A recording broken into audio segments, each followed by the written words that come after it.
Well, I had a I received a blessing today. It don't happen very often. I was about out of food here, so I went to town, went to the grocery store, got my cart full. Well, it wasn't full, about half full.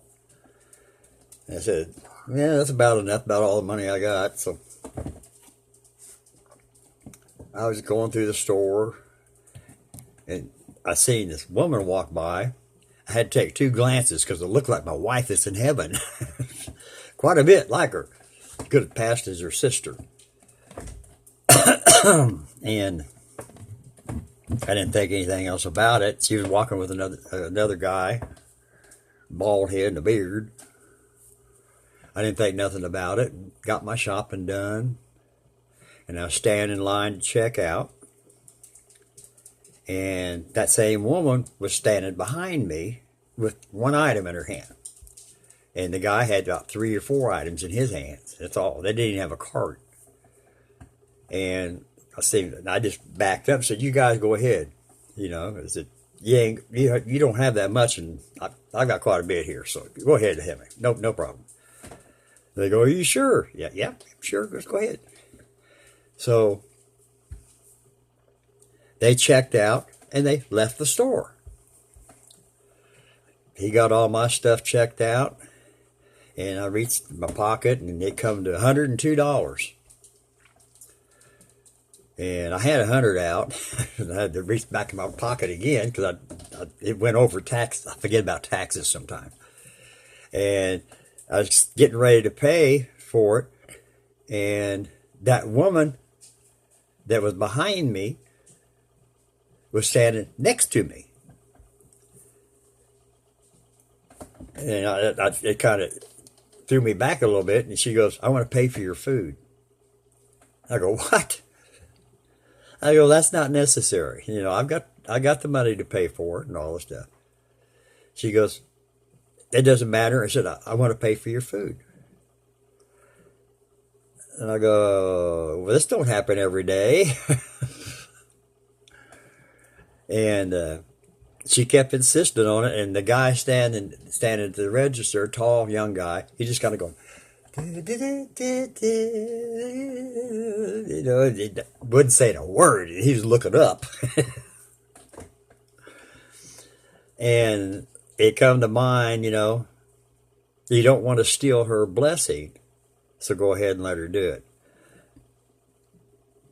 So she kept insisting, and I let her go ahead and pay for my food.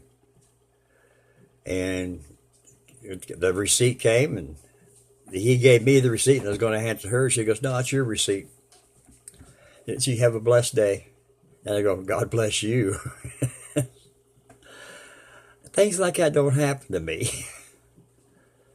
It's usually me. If I got a little extra and I know somebody needs something, I'll just give it to them. That's me. That's what I'm used to doing. It feels really strange being on the other end of receiving. It's easier to give for me than it is to receive. I just wanted to share that with you today. And when I left the store after I got everything bagged up and then I got in my car, I almost cried. I did. I almost cried. Because I knew in my heart it was God that used her to bless me. That people just don't do that, and unless God's involved. But I just wanted to share that with you, that I received a blessing today. And it shows me that God's still looking out for me. He wanted to give me a special blessing. He wants me to get all these videos on YouTube. And I know that, but I haven't heard from him for a long time. I've heard from him once since my wife went to heaven in 2018. And it's hard. It's hard for me to receive something like that. I had the money to pay for it. And it was hard to say, "Go ahead, I'm going to say, no, no, you're not paying for my food. I'm paying for my food. You're not paying for it. That's what I wanted to say. But I didn't want to take away her blessing. And I know God was using her to give me a blessing. God's still working in this world. I just want to put this on here just so you know, God is still working. I received a blessing that I was not expecting at all. That was the farthest thing from my mind. Well, God bless you all, and you all have a wonderful day.